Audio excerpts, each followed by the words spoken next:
this is Maggie coming back again to read you the second part of my book. Working title, Maggie Takes Off Her Rose-Colored Glasses.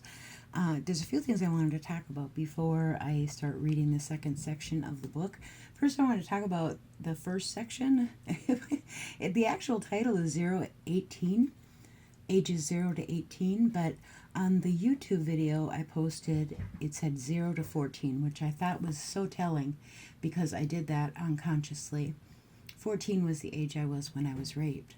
So I find it very interesting that that is the title I put unconsciously down. So I'm going to leave it. But in the book itself, it's going to be age 0 to 18. I also wanted to note that when I played back the first two videos, which was this book one of the first section of the book that I am reading to you, age 0 to 14, that when I was reading the book, I found it really interesting that I was much more subdued than I actually am. And I don't know, it was just nerves because it was my first recording and I never posted anything on YouTube before, so it might have been that I was just being a little shy. It's uncomfortable. But I kind of think it had to do with the subject matter. I think that when I was reading back that section in my life, I reverted to a much more timid, much more naive, much more fragile representation of me. And I think it's just because of what I was reading about. So I thought that was interesting. So going onward, because I'm not going to redo it, I think that it's kind of I don't know, it says something, so I'm going to leave it. But moving forward, I'm a little bit more animated. And I also noticed that when I read the first section, I was just reading it and I withheld from commentary, which is so silly because it's my book, so I should be able to comment on the damn thing. And I think it gives you a more well-rounded picture of what the message is that I'm trying to put out. So as I'm reading, I may stop in between reading and just go on a tangent, as I tend to do. But it will be about what I'm reading. So if that bugs you, just let me know. Okay, without further ado, I will go and read book 2, ages 19 to 39. Thing I found interesting about this section of the book before I start reading again, it's the shortest section of the book.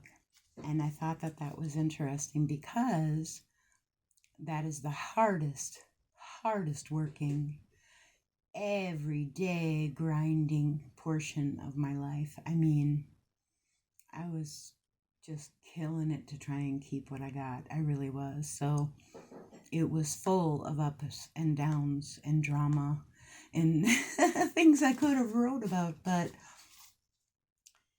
it's like there was no growth during that period of time. From 19 to 39, I was on autopilot, and it shows when I'm writing about that portion of my life because it's merely, it's regular paper. I think there's 10 typewritten pages, which is crazy. I think the book is like 36,000 words long. So yeah, very interesting. But anyway, this is about the grindstone portion of my life, age 0 to 19 to 39.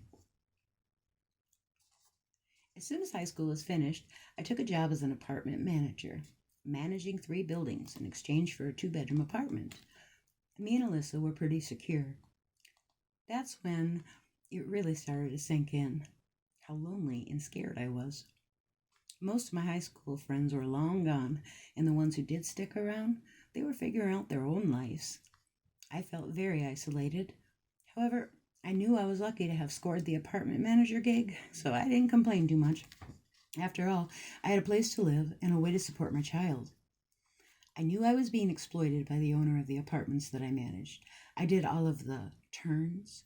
This meant that after a person moved out of any of the 3 buildings that I managed, I went in, cleaned up all their shit, then I cleaned it again, to make it look brand new. And then I painted all of the apartments. I painted the walls, I painted the ceilings, I did the trim, I did the cleanup for all of them. I also did this for other properties they owned when they were short-staffed. I did this on top of collecting rent and handing out evictions and showing apartments. I was a one-man apartment manager, painter, cleaner, band with a kid. Me and Alyssa moved out as soon as we could. It took 3 long, exhausting years. I decided that if I wanted a good job, then I had to go to college. I got really lucky and was able to move into subsidized housing after being on a waiting list for only 2 years. So I went to school for an Associate of Arts in Human Services. It turned out that the low-income housing I moved into was located across town, only a few miles from where Alyssa's dad lived. The universe sometimes seems like it has a twisted sense of humor. Living across town was a newfound freedom for me. I was on my own, but if I'm being honest, I sometimes use the freedom not so constructively by seeking out the cold comfort of men. Many men, all shapes and sizes and varieties to choose from. Party, party, party. I let my friend move in and we entertain the fellas. I'm hot, so hot. Lust, lust, lust. Both of my daughters have the same father. His name is Rory, and he's an Italian Irishman, and he was indeed from across town. In reality, across town was only 10 minutes drive away from my childhood neighborhood, but in a teenager brain, it might as well be in another planet. There was something really exciting and exotic about dating a senior guy all the way from over there. He's the father of my 2 girls who were born 7 years apart. 7 years, but we weren't actually a couple for all that time. Or for any time, really. I was 16 years old when I met him. He was 19. I just finished the 10th grade. We went on about 3 times, and I became pregnant with my eldest, Alyssa. After Alyssa was born, we did not speak for almost 6 years when he found out that we lived in his neighborhood. Eventually, Rory's family found out about Alyssa's existence and how close we were living, and they wanted to get to know her. So, during our first big visit to Rory's family home, his mom and dad, sister, and brother gave Alyssa a party for turning 6 years old. And as they celebrated upstairs, me and Rory had sex downstairs. In my own defense for this horrible behavior, he had just confided in me that he really wanted to try and be a family. He really wanted to get to know his child. Maybe we could move in together. He explained that there were things that I just didn't understand, but someday he would explain everything. He was so mysterious and cryptic and exciting. I was still an extremely codependent person. I didn't think about it at all. I just was. By the time I was 23, when I met Rory's family, I was almost done with college. It took 3 years to earn a 2-year degree, and I was exhausted. I did not have a computer. I had a typewriter, and I used whiteout if I made mistakes. I know, I'm old. Sometimes I had to type a 20-page paper, and my fingers and my wrists would hurt by the time I was finished because you had to actually strike the keys with some force to get the ink to work. So funny. Also, we didn't use those fancy calculators you kids have these days. I had a statistics class, and some of those mathematical equations would be 3 to 4 pages long. I was so damn happy I got a D in that class. I never had to do statistics after that. Beautiful. Back to that night. I was swooning from all the declarations he'd made about wanting to be a family. Swooning, even as he removed the condom, because it just doesn't feel as good, and he hastily and far too comfortably asked me to do something kinky so he could get off fast, considering his entire family was upstairs and he was under pressure. The best thing I could come up with was, cover my mouth? It did the job. That's the brutal reality about how I became pregnant with my daughter, Teddy. I found out I was pregnant on the day my daughter Alyssa started first grade. I just waved her off for her first full day of school, days that I didn't have to pay childcare for, and that meant more freedom and flexibility for me. Yay! Then I took the pregnancy test and realized I was about to go through the whole thing again, and it was with the same guy I knew was already gone. Poof. Autopilot had to kick back in. I was now going to have 2 children and still no partner to help me. How did that happen? It happened because I was not thinking of myself or my own best interest at all. It happened because after a few convincing words, attention, and flattery, I conveniently forgot that Rory was nowhere to be seen for the previous 6+ years, that he fought me every step of the way about giving me any support for his child. I had to cry in court for money. I didn't get any help from him until the court made him start to pay. And even then, he hid his real income. He got paid cash, so I didn't get much help anyway. After Teddy was born, immediately when she was conceived, actually, I simply lost the desire to degrade myself anymore. I also realized how much I was being drained by the amount of energy I was pouring into the frivolous, sex-based bullshit liaisons I kept on having. It was all so pointless and empty, and not what I needed anyway. I really just wanted a hug. I just wanted a friend. I just didn't know how to say that without sounding stupid. I was looking for love in all the wrong places, just like the country song. I anguished over Rory's betrayal. I suffered alone. I struggled a lot while I was raising his child. He said he wanted a family. He knew how to manipulate me. And really, if I'm being honest with myself, I saw through it. But I let him. I let him because I was so needy. I needed validation. I needed attention. I needed love. I wanted to believe that he was being sincere, so I convinced myself that he was. I wanted him to really want us to be his family, so I stood ready after the smallest bit of attention, ready to change my life to suit his. Damn the consequences, instant and primal gratification. Earlier, when I wrote, I learned somewhere along the line that it was necessary to depend on other people to give me my identity. Show me who you need me to be, and I'll morph into it to suit your comfort level. It reminds me of that Santana song that says, I would change my life to better suit your mood.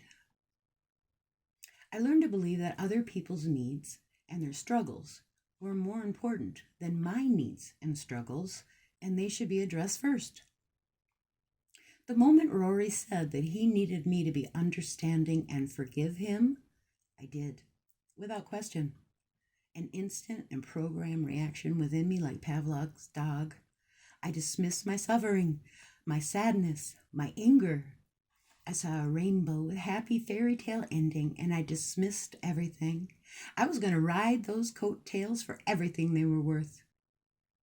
He disappeared again before Teddy was born. So I needed to focus. My kids needed me. I love them both so much. I needed to provide some kind of structure for us. That housing situation was bad anyway. What a nightmare. I was happy to have space and privacy and cheap rent.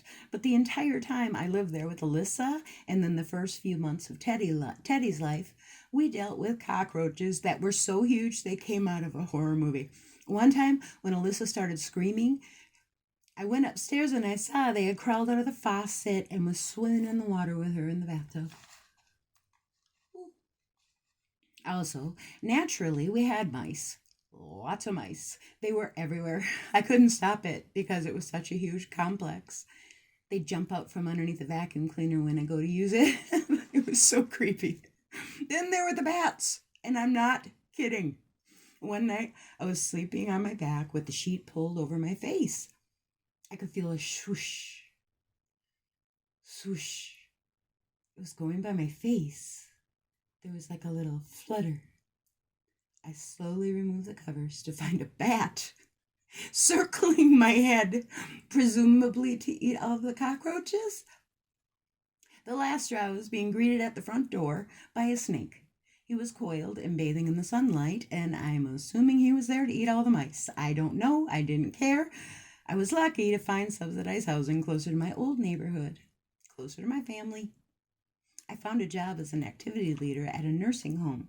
I worked with men's dementia unit and the advanced care unit. I led bingo games and I do craft and sensory exercises with the residents. I really love that job. The clients were so wonderful. It was heartbreaking, though, to see the suffering that some people had to go through on a daily basis. It was a very rewarding job, and I really cared about the people that I worked with. There was Morty, who called me Grandma, and Fred, who was a kleptomaniac. He really was a kleptomaniac. He'd steal stuff from my office all the time, then he'd sheepishly give it back when I'd ask for it, unless he took the money. Then he spent it on cigs at the corner store first. But I was kind of like Julia Roberts' character in the movie Pretty Woman at that job. Ooh, excuse me. Once again, I was a bum magnet. If there was a guy that would treat me like crap and then leave me in a room full of Superman types, it was always the bum that I'd get all hot and bothered about. There were a lot of bums that worked in that nursing home, and they all somehow knew I'd be easy picking. A few sly glances, vulgar comments, and over-complimentary remarks later, and it was on.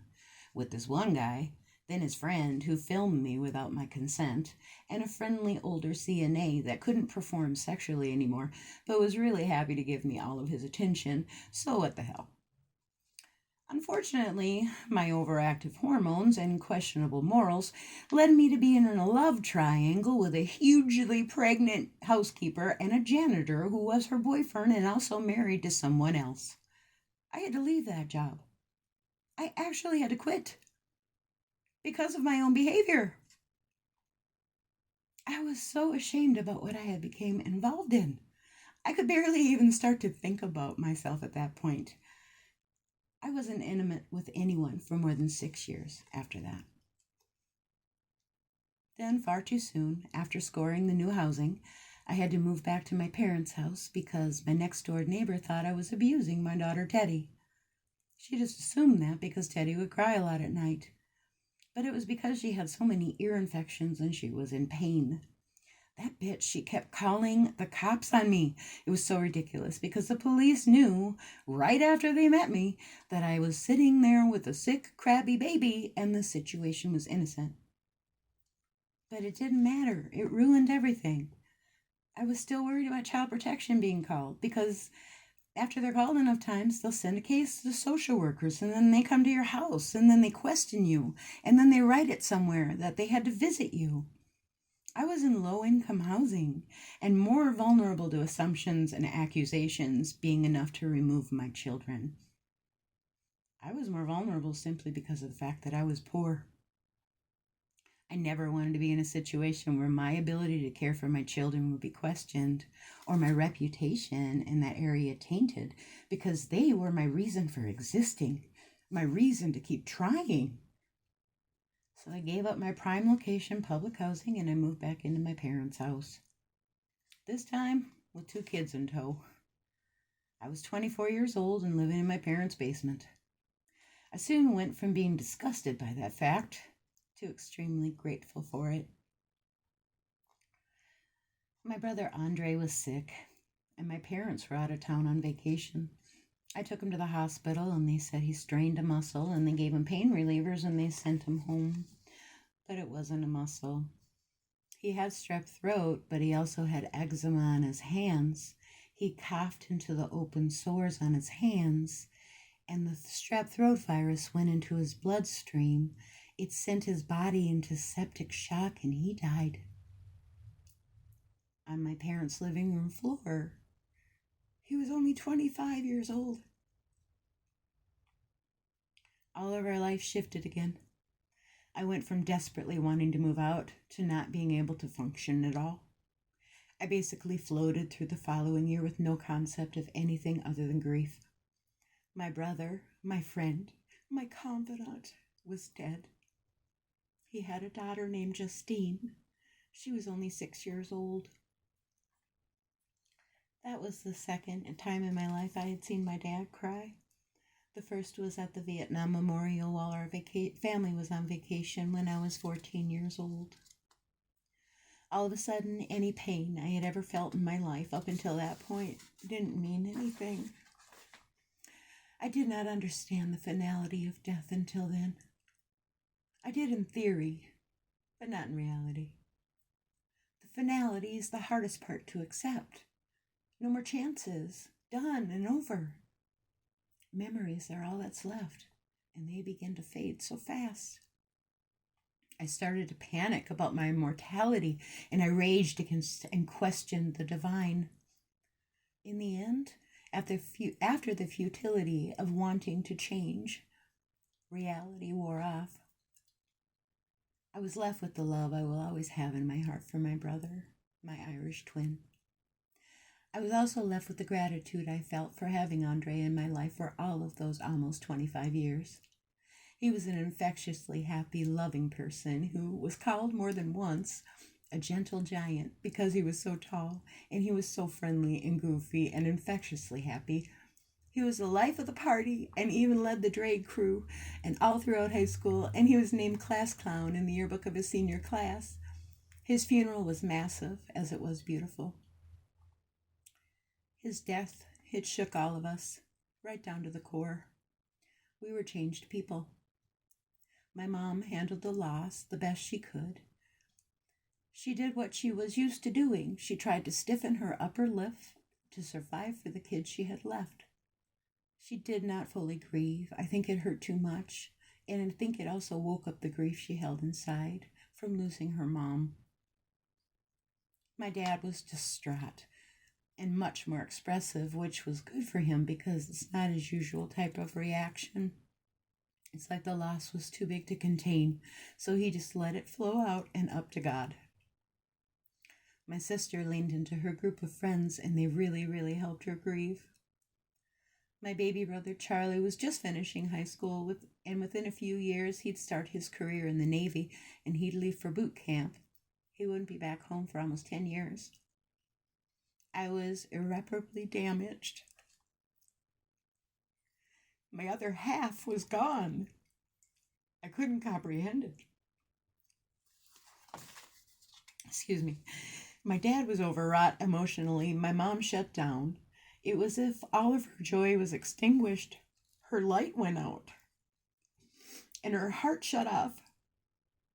She had to be strong for the kids she had left, she said, so she'd carry on and not fully experience the grief inside of her. We were expected to follow suit, and we all did. Put it away. Keep going. Don't keep feeling the excruciating pain of the loss. Prove you're strong and capable by not falling apart. I was grateful for the refuge my family gave me during that time.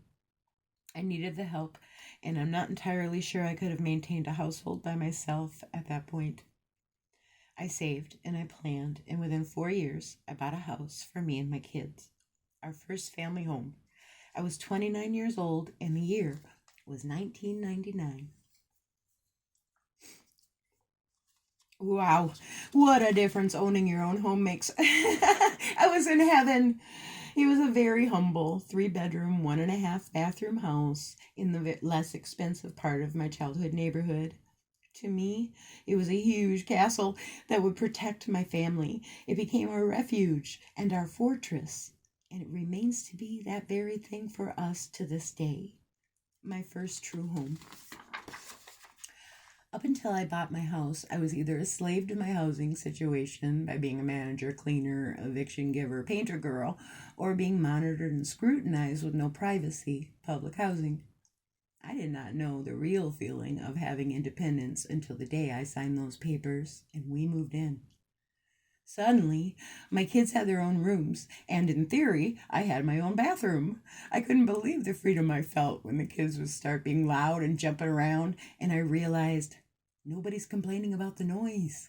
No one lives below us. No one lives right next to us. It was such a relief not to be worried all the time about the noise, the stains on the carpet, the markers on the wall. I could paint the wall. Mine, ours, home. This time was really the beginning of life transformation for me. I felt change and freedom and possibility in the air, and I was inspired and grateful for the chance at a new and different life for me and my girls. I spent time painting and hanging wallpaper, and my dad removed the cupboards and hired someone to fix the electricity. I won a Blooming Boulevards Award for the most improved yard in the neighborhood, and it was beautiful. I was a very happy person. We are a happy family, and we were all beginning to feel content. I was working at a local nonprofit as an activity leader for an adult daycare. Then I was promoted to being a special needs bus driver. I was stable and secure, and my kids were happy. I felt this way for a few years, and I was very content to feather my nest and enjoy my children. But I was so lonely. It felt like a lifetime ago that I left the job due to the crazy love triangle. Who was that person? Why did I act so careless with my heart and my body? I didn't want to. Inside, all I really wanted was support and validation. I needed a friend, but my actions told men that I needed to be used for sex, then discarded quickly. I had needy person tattooed on my forehead. I was not aware that I was projecting such brokenness, but I was. That's why I was a bum magnet. The men who were attracted to my neediness also had a void inside of them that I could fill by being an easy conquest and a quick ego boost. Such a sick dynamic. I wanted to be with a man in a healthy way. I wanted a man that would be an addition to my family, that would be like mine was, a unit and a team. Having that need is what began the direction of the next part of my life, finding a partner. However, there was a problem. I had never been in a relationship before. Up until that point, I had never been in a conventional meet a guy, go on dates, get to know each other, and progress from there, proper kind of a relationship. I had never been on a proper date at all, actually. So embarrassing. I did go to prom with a guy. I had dated him on and off throughout high school, but we always went out in groups. It was always just focused on the group. And then the big bang at the end of the night in fancy clothes for the prom. I had situations my entire non-dating life. Usually these situationships were riddled with mystery and suspense and never had any more substance than the flash they came in and quickly fizzled out with. Wham, bam, and thank you, ma'am. I still did not understand that I was raped and never dealt with the trauma. I was choosing people that would rape me again by treating me like I do not matter, while I treat them like they are everything. The sadness and the loss that I felt inside were never validated. I was never validated. I kept trying to find redemption and love in the very thing that killed my life to begin with. I didn't see any of this then. I guess I wasn't meant to. The next time I tried to be with a man, I knew it had to be different, that I had to be different, but I still didn't know how to achieve my goal of being part of a healthy union.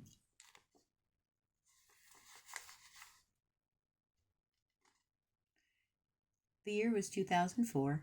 I was barely 34 years of age and reeling from a very painful, however long overdue breakup with my 3-year-old son Dre's father. His name was Rick. Well, Megs, you better be out. Excuse me, I gotta say this right. This is important. Well, Megs, maybe you'd be better off without a man in your life. My dad just said that to me, not in a mean way. He wasn't a cruel person. He just knew me, and he loved me, and he saw all of the messed up things I went through trying to fit a square into a hole so many times throughout my life. It had to be exhausting and painful for him to witness. He never talked much, but every once in a while he'd hit you with these magical and orchestrated by God, quiet, rare, poignant statements that cut right down to the heart of the matter. I mean, how did I fucking screw everything up so bad? Aren't women supposed to want to marry someone who reminds them of their dad? My dad exemplified everything good a man can be. Loyal to a fault, flexible, loving, dedicated to his family, honorable, devoted to his wife and children. He worked hard every day he lived to demonstrate that love and loyalty. I'm not sure there's a lower person can have than the one that I had in the moment he said that. But I had to admit, he had a point. I'm pretty sure what he meant was that any and all attempts that I had made up until that point in my life to have a relationship with a man usually caused so much catastrophic and life-changing damage and stress for the people that love me that it compelled my father to point out that I should probably not ever mate again. The relationship with Rick had disintegrated down to a point so low that I had to ask the man to leave the state so I could try and put my fucked up life back together with some semblance of peace and quiet. I knew if he'd stayed, I'd keep letting him back, and we never stopped living the crazy way we were. We didn't know how to stop the insanity. He did leave to another state. My son Dre wouldn't see him again in person until he was 18. He left at my behest, and I was left with the aftermath. He was an alcoholic. I figured that out pretty soon after we met. I had been alone for so long that at that point, 6 years, I had no friends, no men, no life outside of my family. My sole reason for existing was my duty to provide for me and my girls. Just socializing at all with anyone outside of my immediate family was a foreign concept to me. My life was all about raising my kids and being stable. I was really excited, though, when a brother and sister duo that I worked with invited me to a barbecue. As soon as I got there, Rick honed in on me by squeezing next to me on the couch and saying, "Hey there, beautiful." He overwhelmed me with attention. I was flattered and kind of embarrassed about all the compliments he gave me. He was not a shy person at all. His boldness is what attracted me to him. He didn't care that my coworkers were rolling their eyes at him and saying, "Rick, leave the woman alone." He still pursued me unashamed. I was flattered and turned on and overwhelmed. Nobody ever paid attention to me. I was a mom, not a sexy lady at a party that demands and expects male attention. I ignored that he was very drunk and that his family treated him like he was not to be taken seriously. Sex, sex, sex. Yes, sex. That's all I could think about. He flicked a magical switch inside me that reminded me that I was lonely and horny. We dived right into the dark pool of the unknown and started seeing each other. Not dating, not getting to know each other, not maturely deciding if we were compatible. We started fucking like rabbits, and he moved into my house with me and my girls within 3 months. Then I kicked him out by packing his stuff in garbage bag and tossing it out the window about 3 minutes later. Then we make up, mostly because I was terrified of losing the attention and affection and financial help that I lost my place, and financial help. And he didn't have any prospects outside of us either, so we stayed together. It didn't matter that he made me angry because he felt his only responsibility to me was paying some bills and providing sex. He was a dance through life kind of guy. He wanted fun and partying and silliness and lightheartedness. I needed all those things too. I really hadn't experienced it much until me and Rick were together. Every time I kick him out, I felt its loss. We used to laugh and dance with the kids to Ella and Louie singing "Let's Call the Whole Thing Off." He be Louis Armstrong and me Ella Fitzgerald, and the kids would giggle as we kissed. So nice and happy and pretty. The problem was that I couldn't stay in party-hardy life as a carnival zone. I had a household to run. I had a job to keep, and I had children to raise. I had to be responsible. But I needed the zing of life he brought. So we'd move back in together, back and forth, for 4 years. During those 4 years, I had been robbed. My house was a hub for late-night house parties the entire time I was pregnant with Dre. Bum, bum, bum, bum, bum, bum, bum, bum. I hate heavy bass. Parties are stupid. I just want to be left the fuck alone. I'm still processing. My checkbook was stolen. My house phone was stolen. What the fuck? Only after my long-distance bill was up to $250, my garage window was broken. I found used condoms on the floor in my upstairs bathroom. There was suddenly beer in my fridge at all the times. which is crazy since I never had alcohol in my house before that. Who had time to drink? I also started a horrible, pathological gambling addiction that I couldn't fully break free from until a decade later. It was ugly. At one point, I shoved Rick really hard. So hard, he fell into a fence and he broke it. He jumped up, laughing. His response was, "You are one hell of a woman, Maggie Thompson." He confused me so much. I was crazy about him. My daughters, they were in that craziness for way too long. I'm ashamed of how long. Animal House had to end, but it took until our son was almost 3 years old and I lost my shit and I lost my job. There was such a culture clash that I never quite got acclimated to. The expectations they were put on us from both of our families. We were two people that had very different backgrounds. I was dying for attention. He wanted to give it to me in spades. I let him. He was so exciting. I was an Irish girl from a middle-income family, and I'd never interacted with people of color, ever. Not because I didn't want to, or I had a grudge or anything. My exposure to other cultures was limited to having Puerto Rican cousins, and yes, I know Puerto Rico is part of America. Knowing an exchange student named Bashir, and sweaty teenage fumble sex with a mixed guy that lived with Bashir. He had a lot of house parties because he was an exchange student from Iran that was a 21-year-old grown man that had his own apartment, and he was placed in my high school as a senior. I saw porn for the first time at Bashir's apartment. It was an accident. I guess he thought it would turn me on. All it did was scare the hell out of me. And I thank goodness because he ended up giving crabs to a large portion of the female population at our school. The first time I met a person of African American descent was in high school because there was such a push to integrate the neighborhoods and the schools. It was the 1980s, and I was sent along with my classmates to a high school in a predominantly black neighborhood. And people from that high school were sent to the neighborhood I lived, which was a predominantly white neighborhood. It was only made very stressful because of the many parents on both sides of the debate. They objected vehemently. The bus rides started to become full of hate-filled racist fuckery. My next-door neighbor said the N-word to a student on the bus. What the fuck? Someone burned a cross in the lawn 2 blocks down from my parents' house. There was a lot of crying and head shaking, and I can't believe it, and what is this world coming to kind of statements. In my house, there was no hatred, only a complete lack of understanding and exposure. This was the depth of my interracial experience up until I met my coworkers and ultimately, except of course, I had sex with black men before, just not giving a shitness. I just had sex. Let me just say, me and Rick were not a strong enough unit as a couple for such an endeavor as to unite our cultures and families in a positive or constructive way. No, we were not. I remember how shocked and offended I was when service was flat out refused to us because Rick was black and I was white. The waitress went around us cleaning all the empty tables, and she did that, not looking at us, until we left. It was nothing but a thing. That's what Rick said. I was so mad.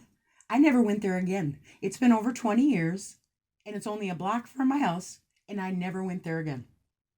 Rick went right back there the next day to drink. I didn't get it. It took me years to see the sad truth.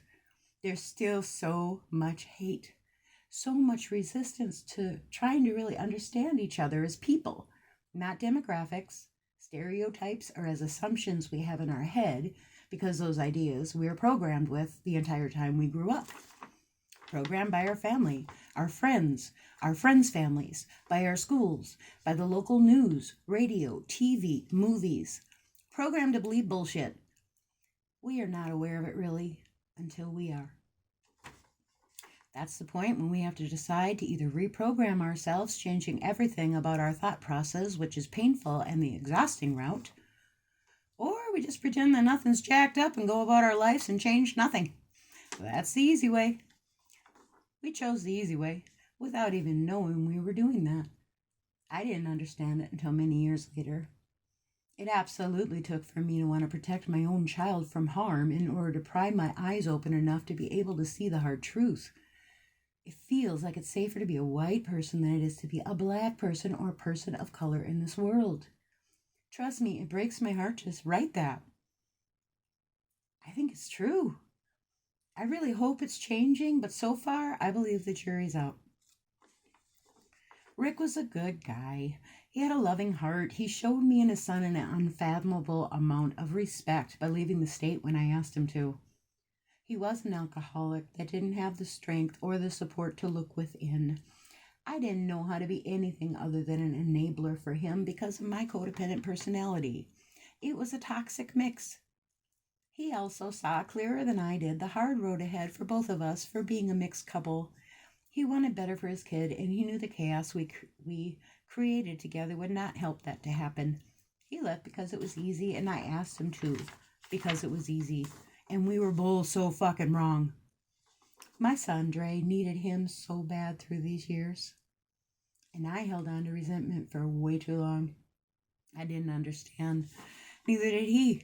It ended up being one of the biggest blessings and biggest regrets that he left. So there I was, 3 kids, ages 3, 10, and 17, and unemployed. Yeah, Dad had a point. Maybe I was better off without a man in my life. So what could I say? All I could do was nod at him and cry, and then try not to cry, because now I had 3 kids to support. So I did what I had to do to survive. I got on with life. I got on with raising my kids, and I didn't bother with any more attempts at sharing love with a man for almost a decade. Thank you very much for your time. That concludes book 2. I will be doing the read through of book 3. I'm hoping to get it done tonight or tomorrow, so I should be posting it pretty quickly. So thank you so much for your time. All right.